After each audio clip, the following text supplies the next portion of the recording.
What's going on, everyone? You're listening to the Brazos Sports Preps Cast. I'm Alex Miller, joined always by Abigail Ochoa from the Eagle. What's going on, Abigail? Hey, doing good, doing good. And it's our favorite guest one last time. It's Mike Lucas from KAGS. What's going on, Mike? I'm doing good, man. It is the holiday season. My time here in the Brazos Valley is winding down, and there's no pair of Eagle sports writers I'd rather spend an hour or two with, or it won't go an hour or two, but you know what I mean. Spend a little bit of time with before the holidays than my two favorite high school football writers in the Brazos Valley. Well, we could easily spend an hour or two rehashing the action at the state championship games from last week, but in a couple of minutes, let's just kind of summarize what your biggest thoughts and takeaways were. Mike, we can start with you. Well, it was my first time ever covering a state championship game in Texas. And when I started this job, one of the things I thought, hey, this job would be cool because of was Texas high school football state championships. And I will tell you, it lived up and exceeded all of my expectations. The only thing that was not cool was Jerry World didn't have media food or media water bottles or anything for the media. Yes. So that's not on the kids. That's on Jerry Jones, who I don't like as a Giants fan anyway. So just gives me another reason to hate Jerry Jones. But as far as the atmosphere went, as far as the quality of play went, it was better than advertised, and I went into it thinking it was going to be a 10 out of 10. It was unbelievable. We had 10,000 plus at both our Franklin and College Station games, which I think were two of the lower attended games out of the weekend, just for whatever reason or the other. I mean, distance, a lot of different things play a factor in that. I thought the crowds were electric. I thought the play was top notch. I watched a couple other games too that didn't involve Brazos Valley teams. Obviously, at this point in the season, you don't expect to see bad football, but you saw some really, really good football. We saw high-scoring games. We saw low-scoring games. We saw overtime games. We saw there was no real blowout, but a couple weren't particularly close. And I think as just a fan, it was on my bucket list when I got to Texas. It should be on every Texas sport fan's bucket list. Go to AT&T Stadium, especially for those bigger schools where they had, I think, 46,000 for South Oak Cliff, something absurd like that. That is the atmosphere that you dream of playing in as a kid.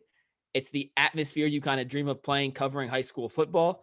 And as a fan, I can't imagine sitting in the stands watching a game like that and not feeling as invested as you possibly could be, even if you don't have a tie to the schools, because the atmosphere was so cool and the competition level was so high.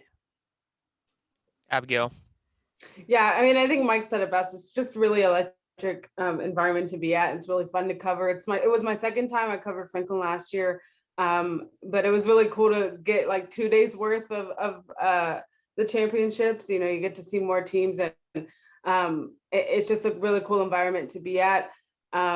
You know, I think it was really cool to see Franklin, that hard work pay off for them. You really felt like it was a community winning that state championship. And especially me being there last year, it was just kind of really good to see that come full circle with all these seniors. College Station also, I mean, we didn't expect overtime. I think we're all standing on the sidelines like, wow, this is really going to happen here. It pushed our deadline for sure, but it was fun to watch. We were getting nervous there towards the end, but yeah, no, it's a really cool environment to be in. I think we all deserve a nap after those 2 days. So I hope we both got those in, but yeah, it was just really fun. Yeah, you know, our fine friends over at Dave Campbell's Texas Football, they ranked the 12 games from a neutral fan's perspective, what on the field, what were the best games, 1 to 12. Number 2 is Franklin Gunner. Number 1 was College Station Katy Pato. I genuinely believe that we did watch the 2 best games of the weekend as far as what went down on the field. I think South Oak Cliffs win was obviously probably the best game of the weekend, given the context of that win. But both of our games from the Brazos Valley, I mean, they lived up to the billing. I mean, Franklin Gunner, those were absolutely the 2 best teams in 3A Division II. And then, I mean, College Station Pato, I mean, that was just it was blow after blow. I mean, big play, huge stop. And then, you know, 48 minutes wasn't enough, so they went to overtime. And oh man, I mean, what a heartbreaking loss for the Cougars. I mean, if anyone's ever seen the movie Friday Night Lights, I mean, seeing the Cougars on the field after that, I mean, it just felt like you were in that movie scene at the very end where that quarterback gets tackled at the 1 yard line. But I mean, Spoiler alert. yeah, sorry if you The haven't. movie's only 30 years old, Alex. What about the 22-year-olds that haven't seen it yet, man? Have some common decency, buddy. That's your fault. But you know, Franklin, probably one of the best teams in the Brazos Valley of all time. I'm gonna go on record and say that. And then, College Station really close to having a perfect season in their own regard. And, that loss is gonna sting for them. And you can point fingers at a number of different things, but that loss shouldn't take away from what was a very incredible season. It's season filled with some really great players, but also just some really good kids who are going to go on to be some really good men down the road. So, ooh, man, what a weekend! Alex is getting emotional talking about his alma mater there. I'll tell you, us three in this podcast right now, we're standing on the sidelines during that last drive in the fourth quarter and overtime, literally side by side. So we're all looking at each other kind of as the fourth down play happened, as we were thinking, would Coach Huff go for 2? Does he go for 1? We were standing right next to each other. Yeah. And you could see Alex's face. I mean, not that we all wanted College Station to win. Listen, we're all biased in that sense. We would much rather cover a team winning a state championship than losing a state championship. But Alex did graduate from College Station High School. Alex may or may not still know the hand signals that they were calling out during the game. Like that was some good insight from Mr. Miller. And to see him kind of have to live through that vicariously as we were all rooting for them at the same time, Alex, that had to been tough, man. And I do feel for you a little bit because we're all invested in this team, from knowing the kids, knowing the coaches, but not as invested as you, based on the fact that I'm sure you know these kids better than we do. And you graduated from that school, 5 years ago? Yeah, I mean, you grew up watching a lot of those kids, being around and seeing them, and really neat that they had an opportunity to play in a game like that and have a chance to win a game like that. And you feel for them. I mean, you see Coach Huff and Jet give that over minute hug to each other. I mean, they wanted that. They really did. And that's something that they're not going to get. But Coach Huff said it best. If you're going to go out in this thing, like that's the best place to go out. And you can't say they didn't leave it all on the field, because they did. And that was a heck of a game. And what a season to end off in the Brazos Valley. Justin and I went back and we watched the game again, just because in the moment you miss little things. You want to see how it really played out. College Station should have won that football game.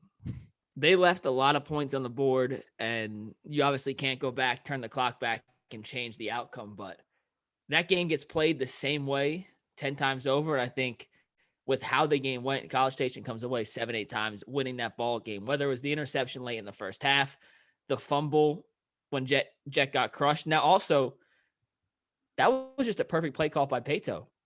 I mean, it's not like someone missed the block. That was just a perfect defensive play call against the offensive call that the Cougars dialed up. And you give credit to Pato. I'm not taking anything away from Pato, whatever. They deserved to win the game in the fashion they did. But man, oh man, did College Station leave some points and opportunities on the field that they hadn't done all season, which was uncharacteristic. But as you said, Alex, they were a great team this year. Some of those kids are some of my favorite kids I've ever covered. Tennessee, here in Boston. I mean, they are high-quality kids. It's a high-quality staff. And I have no doubt, going off what Jet said afterwards about, was this a successful season? And, it's tough to look in the moment and say we got silver, it's successful, but go back and listen to that quote. I mean, Jet, to be able to deliver a quote like that, and Jackson adding on at the end in that kind of emotional state, I mean, that just, I think, is a testament to the caliber of kids these are and the caliber of team Coach Huff runs. Well, like we said in the beginning, we could talk probably for 2 hours about the state championships, but let's look back at the season as a whole. Abigail, we'll start with you, and Mike, we'll come back to you. What do you guys feel like was the biggest storyline from the season here in the Brazos Valley? Well, I think we had a lot. to be honest. There was a lot of schools that had very interesting storylines kind of throughout the season as we kind of went through it. Some stories got bigger and better. And I think selfishly, just because I started off the season with this story, the Huffs and the Izars, I think that was a huge one, specifically the Huffs, being able to, if we look back at that story, the quotes in there were saying, Jet was like, we have to give back. I want to play in a state title game with my dad coaching me.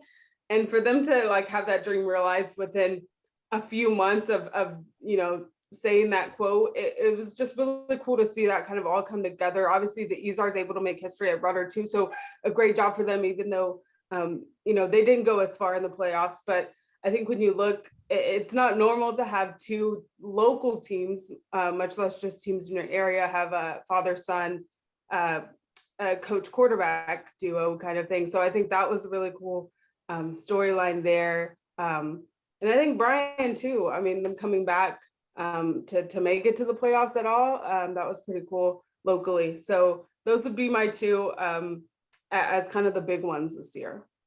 I like all three of those, but I think Franklin's the number one storyline. They lose by 1 point in heartbreak fashion at AT&T Stadium in the championship game last year. They make it their mission to come back and right last season's wrong. They start the season ranked number one. They get a scare in week 1 against Lorraine. 28-20 comes down to the final stretch. After that game, they don't get tested again until the state semifinals. They go coast to coast, wire to wire as the number one team in the state, absolutely demolishing every district opponent. I think the closest game they played was 57 points. I mean, it wasn't even fair how much better they were than the competition within their own district. To go into the postseason then and continue to put butt whooping on their opponents, to get to Wascom, face some adversity for the first time in 13 weeks, find a way to make a massive defensive stop, and then Bobby Washington comes back and scores a 57-yard touchdown to seal that deal. To come into the state championship game against the Gunter team that on paper was just as good as they were.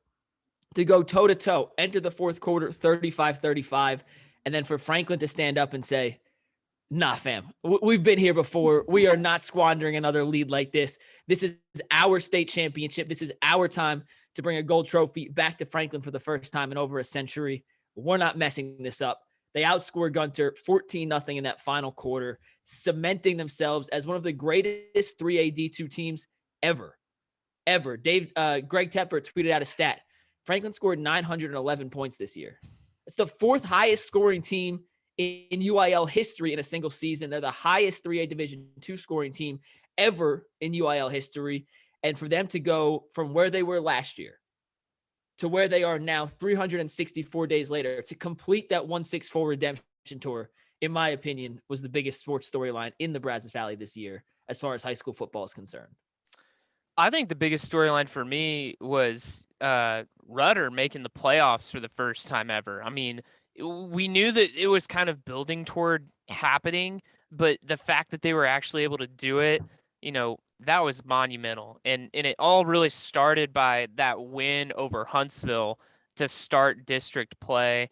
And, the fact that EJ Izar really had to fight through some torn ligaments in his leg throughout the second half of the season. I mean, he's a warrior. He is a warrior. I mean, the kid showed absolute guts and grit through some of those games. And, it wasn't all sunshines and rainbows because, they lose that regular season finale to Lamar Consolidated. They barely got by Full Shear.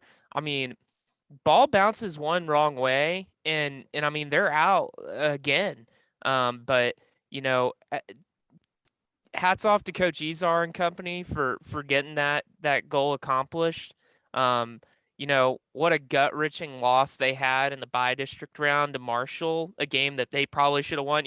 We talk about overtime. We talk about that College Station Peyto overtime game.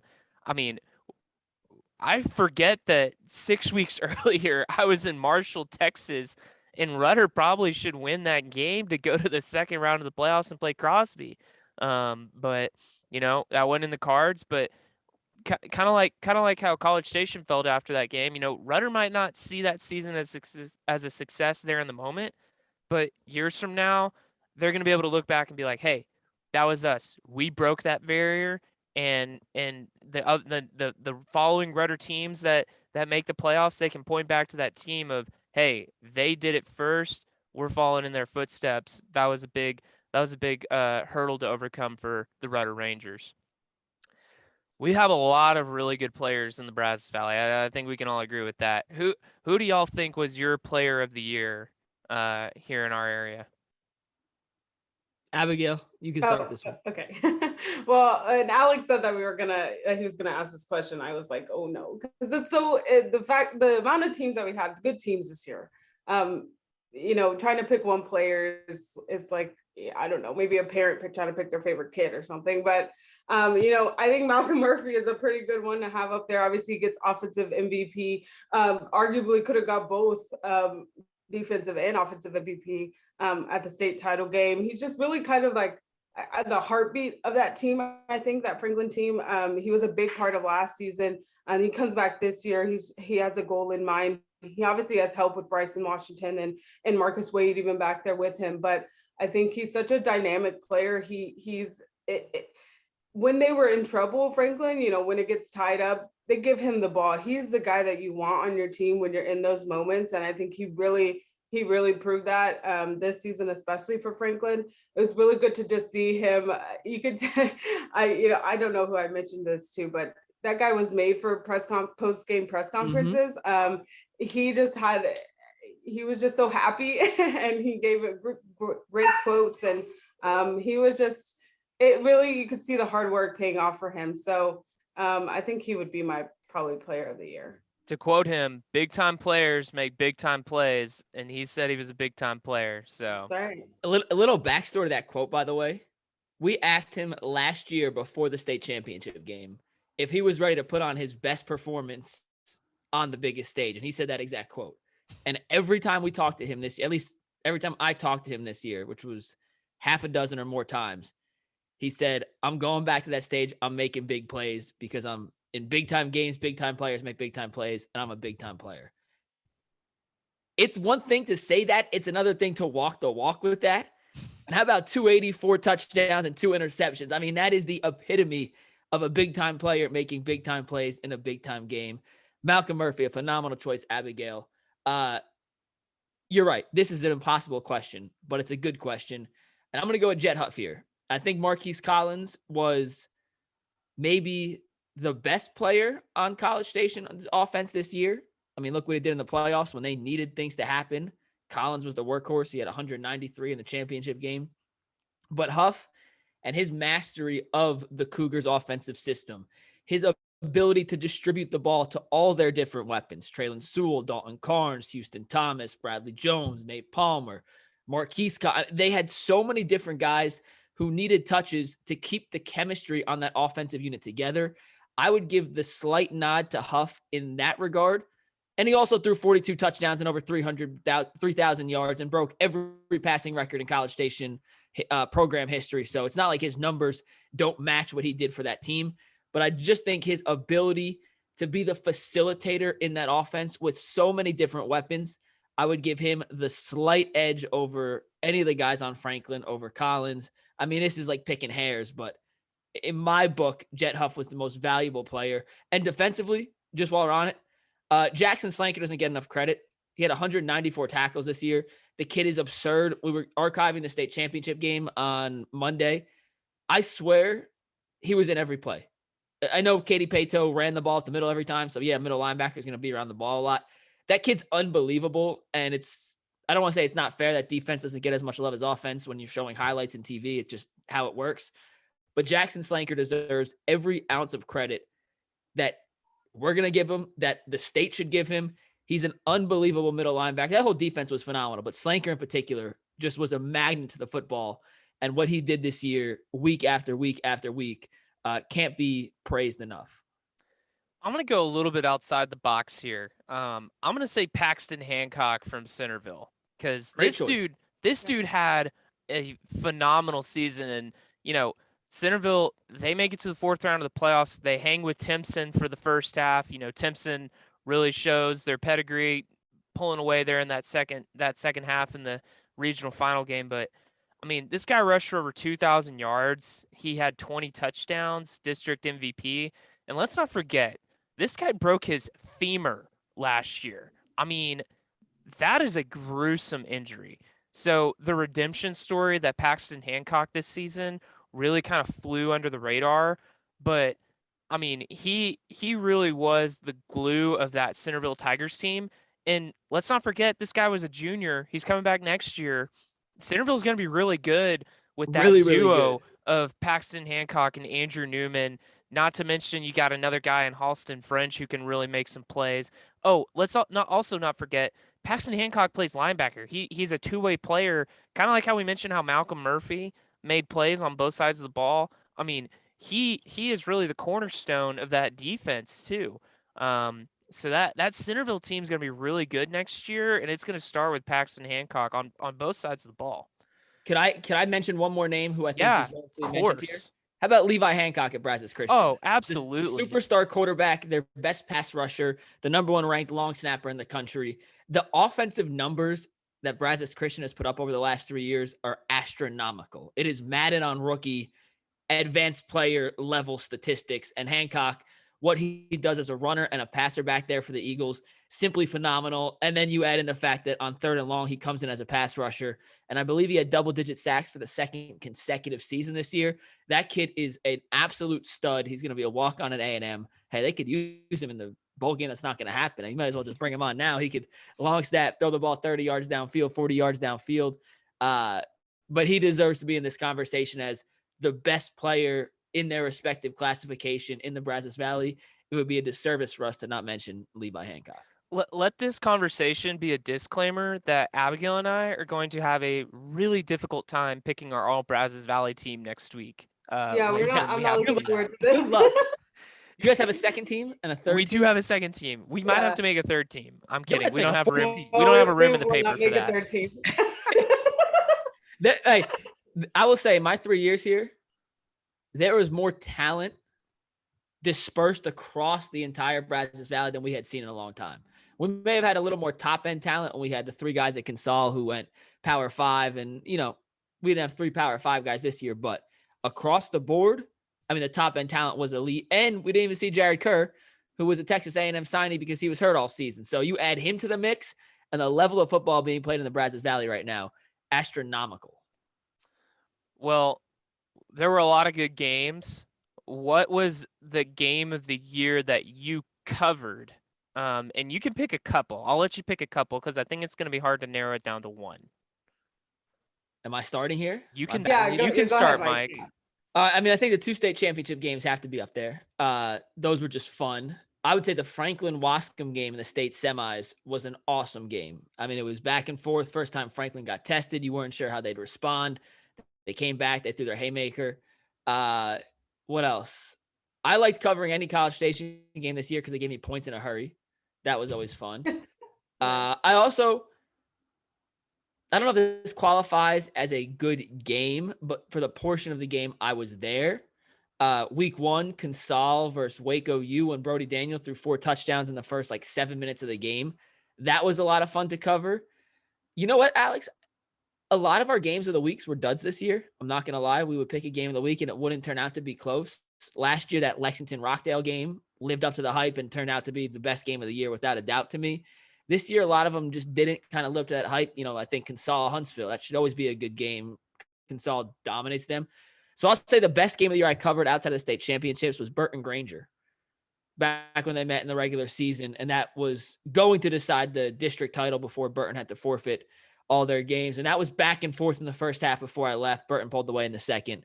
But that was a really fun game to be at, especially because Coach Hody's offense from week to week looks totally different. You literally don't know what you're going to get heading into any matchup. They threw the ball a little more in that game. So I would pick that as my number one game I covered this year outside of the 2 state championships. Yeah, I think like Mike said, obviously the last 2 that we got were pretty good ones to have up there, but I didn't have too much to choose from. I only covered College Station in Consol, maybe Rudder a few times, but all those College Station playoff games were pretty fun to see. Denton Ryan, Mansfield Summit, but I think when we're kind of looking at just kind of it meaning more, that Mag West game with College Station, that first half was really fun to watch, really fun to cover. Obviously, College Station runs away with it at the end, which we figured would happen. But that was pretty cool. I got to see Consall at Lake Creek. I don't think it was Montgomery. I think it was Lake Creek. Brody Daniel goes down with a concussion, and they have to run the Wildcat the rest of the way with Tyndall McNamara back there. It was just really odd to see that happen. I didn't expect it from Consall, but they were able to pull that out and pull out a win after being down at halftime. So I would say those two are probably up there if we're not counting the state title games. Yeah, I would say mine, that College Station Denton Ryan game was really good. And that was the one that, we were all kind of like, okay, if it gets there, it's going to happen. And if it does, it's going to be really good. Yeah. And it lived up to the hype. That was a really good game. And, that was one where Marquis Collins, I feel like really like started to cement himself of this is a really special season, a really special postseason. I mean, the dude runs for over 1,000 yards in the postseason, just insane. But College Station being able to go toe to toe with such a talented team like that and beat them was really impressive. And you saw how much they wanted that, especially after really getting kicked around last year against probably one of the best teams of all time. That Denton Ryan team last year was insanely talented. I go back to that Rudder Huntsville game though. I mean, that's really where Rudder's run started. And it ended with a little bit of controversy with the fumble in the end zone. That was fun. Referees are standing around for almost 2 minutes, like, what are we going to say? And then they finally said they fumbled it. Rudder recovered. Game over. What a game. And I'd mentioned earlier about EJ Ezar. That was the game that he got hurt where he really tore up his ankle. And I remember texting Abigail in that game like, hey, this dude's done. Like he looked really hurt. And the fact that he was able to play on that was just nuts. I mean, the dude really showed some guts and was able to lead them to a really big win. I thought Consall had a couple of really good games. That Montgomery game, when it came down to the last play, I mean, you felt for Will Hargett, kind of getting caught off guard, fumbling the snap. It's not able to throw a potential game-tying touchdown to go to overtime. And then the last game that they lost against Crosby, 53-50. I mean, oh my gosh, I was like, whew. The area round game against Barbers Hill was great too. The area round game against Barbers Hill was incredible. I mean, Consall really had some great games. And the fact that Will Hargett was able to really step up and getting Keyshawn Thomas back was huge. So yeah, single-handedly though, the best performance of the year, in my opinion, was maybe Trey Taylor's game against Huntsville, where he ran Unreal. for 365 yards, and he should have had 400 had someone not had a tacky block in the back call when he was 40 yards downfield on like a 60-yard touchdown run. I mean, the depth that Consall showed at running back this year was pretty wild. Insane. I remember I was at that game, Alex, and I was like, am I going to get highlights? Like, Huntsville's defense is good. Consall's down to their fourth string running back, allegedly, and Trey Taylor comes out and scores like 7 touchdowns in the first half. And I remember tweeting out the score and the highlights that night, and I just said, hey, October 30th from now on is named Trey Taylor Day. Like, and you will never tell me that day is not Trey Taylor's day. That was the best performance I've seen all season from a backup running back, hands down. And I didn't see Marquis Collins versus Lone Star. Abigail, you were there, and I'm sure it rivals that. But, I mean, those two put on some special running back performances in the Brazos Valley. For sure. Oh, yeah, wait. I'll say the best performance that I saw was Trey Taylor. I think Marquis Collins against Lone Star is probably the single best. There's been a lot of games that I've watched. And it was a great season. It was a great season. It was a great season. Okay, we'll wrap it up with this because I always like looking ahead, and I'm already counting down the days to the 2022 season. Who's a team that you're kind of high on and optimistic about heading into next season? And Mike, we know that you might not be around, but I know you'll be watching from afar. I will. You already mentioned Centerville. I think they're the team that we all should keep an eye on. So I'll give you a curveball. I really like Allen Academy next season. They played a ton of underclassmen. Ethan Lucas was a sophomore who started in the state championship 2 years ago. They had to replace all the weapons they had on offense and Brent Tucker and Bogner on the outside. They bring almost everyone back from this year's team, which defensively, I love Coach Adams. They got to fix the defense. I mean, they let up 100 points and they had some basketball-like scores. So they got to fix the defense. I believe in that staff. I believe in Coach Adams to right the ship in that regard. But offensively, I love Ethan Lucas at quarterback. I think they have some great weapons on the outside who were underclassmen who got valuable playing time this year. And I just kind of trust the system and the philosophy of which they play six-man football with. And I think with the right pieces around a quarterback like Lucas in an offensive game like six-man football, where a great quarterback can be the ultimate equalizer when maybe talent isn't as high as it was in the past. I think Allen Academy is a team that, as these younger kids become upperclassmen, have a chance to get back to the status we saw them at last year when they lost in the state championship game. Abigail. I had down Centerville, so let me. I'm thinking a bit here. Obviously, all the local teams will have significant turnover. A lot of good seniors leaving out of the 4 local high schools. I'm interested to see Bryan, what they do, losing those seniors, especially Nick Caraway and Dwayne Ballhill and all those guys. They obviously get a new head coach, so that'll be interesting to see. I think Cameron, I'm also interested in as well. They had a lot of young talent this year, and I think they were just trying to figure themselves out, especially with Rhodes coming in or coming back, I guess you could say, to that team. So it'll be interesting to see how they take kind of that learning. They obviously had a tough start. I think they were 0-5 or something like that. It was a rough start there. Franklin, I guess we could say as well. I mean, they're moving up a division. Maybe possibly with Lorena, we don't know, which will be interesting. It'll be a great district if those two end up in the district. Yeah. We saw the Lorena game, the state title game when they won, and I thought, wow, it'll be really interesting to see if Franklin gets paired up with them next year. So I think all those, I know it was a jumbled mess. I just listed off a bunch, but I think Centerville at the top and then kind of everybody else at the bottom will be pretty interesting.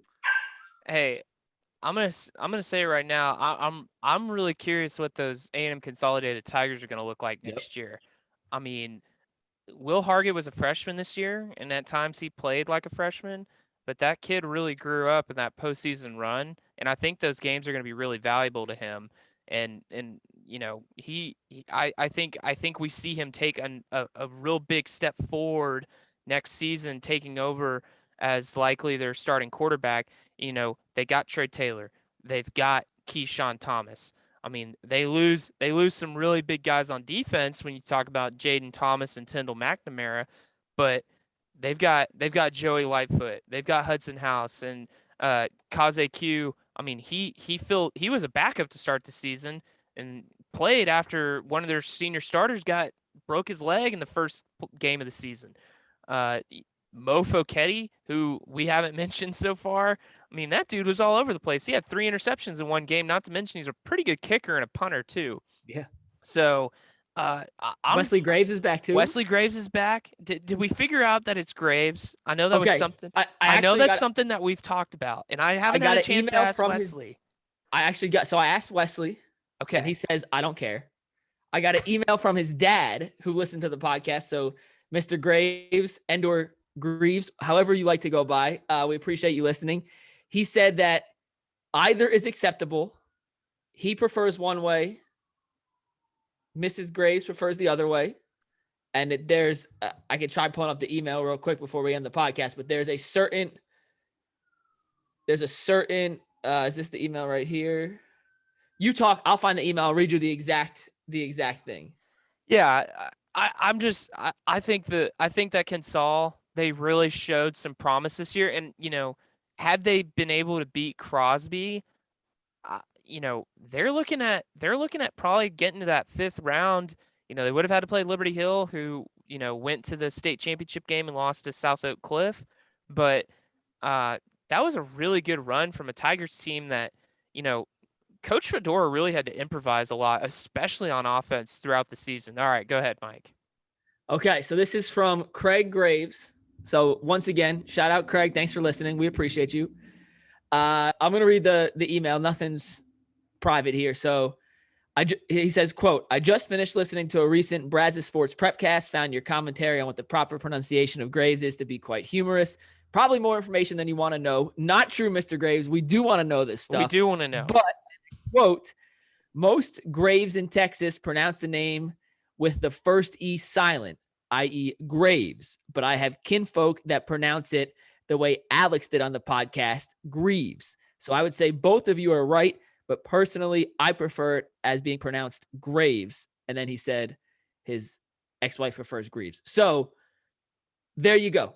We are both right and both wrong, Mr. Graves. We appreciate you listening. Wesley, as long as you score touchdowns, I don't think Wesley's going to care what we call him. That's right. And while we were trying to figure that out, he just caught a screen pass and ran 80 yards down the sideline for a touchdown. So, all right. Who did?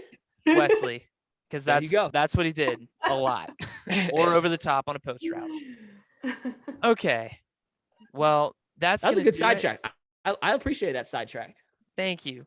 Mike, I'm going to close with you since your time in the Brazos Valley is coming to a wrap.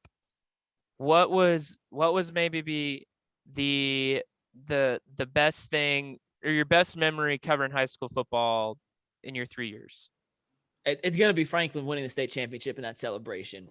But I'm going to say this. I came to this area of Texas. I had never been here before. I got offered the job. I didn't visit. I didn't see K-Ags. I just knew A&M was close. And I knew high school football in Texas was big. And I will tell you guys, and I mean this from the bottom of my heart, the people here, the players, the kids, and the coaches could not have been nicer, more inviting, friendlier, more helpful. I mean, we are talking of the majority of coaches, football, basketball, baseball, softball, you name it. There is a select few who were not a pleasure to work with throughout the years. Seriously, a select few. We're talking on single hands, 2 or 3 at most, who weren't always willing to help out with whatever we needed. And when I leave and wherever I go next, I'm still not quite sure. That's something I'll never forget. Was the people here, the coaches, the players, just kind of, hey, you sound weird. You're not from here, are you? No. Well, I don't care. Come in, let's talk. And seriously, I cannot appreciate you guys enough for kind of taking in a Jersey kid that doesn't have a place to call home and making the Brazos Valley home for 3 years. So seriously, everyone who listens, I do appreciate you more than you probably know. Well, Mike, we're going to miss you, man. You're a heck of a storyteller. Yes. Thank you. We appreciate you coming on the podcast all the time. Can I give one more shout out real quick? Of course. Go for it. Listen, football season is over with the bowl game being canceled. It is time now to support your local National Lacrosse League team, Panther City Lacrosse Club out of Dallas-Fort Worth area. They have not won a game yet. They're 0-3 in franchise history. They've never won a game. But the reason they haven't won a game is because you guys haven't supported them yet. As soon as you guys hop on the PCLC bandwagon, they're not going to lose another game. They have a great arena. They play at Dickey's Arena. Their social media team's elite. You got to start following. There's no football. Basketball doesn't start till March Madness. Lacrosse is the sport of the future. And by the future, I mean the next 2 weeks until basketball comes back and we can care about a real sport. Go Panther City. There we go. Yeah. All right. That's going to do it for this podcast. Y'all did not see that coming, did you? No, we did not. Did not at all. Hey, it's okay in my books. All right, Mike, we appreciate you. We love you for coming on all the time, and we're looking forward to see wherever life takes you. I appreciate you guys, too. Thanks so much, guys. All right, that's going to do it for this Brazos Sports Prepscast. Thanks for tuning in all season. Thanks for following, tweeting, podcasting with us, and be sure to check theeagle.com as we roll into the off season into basketball season. So we'll see you next time.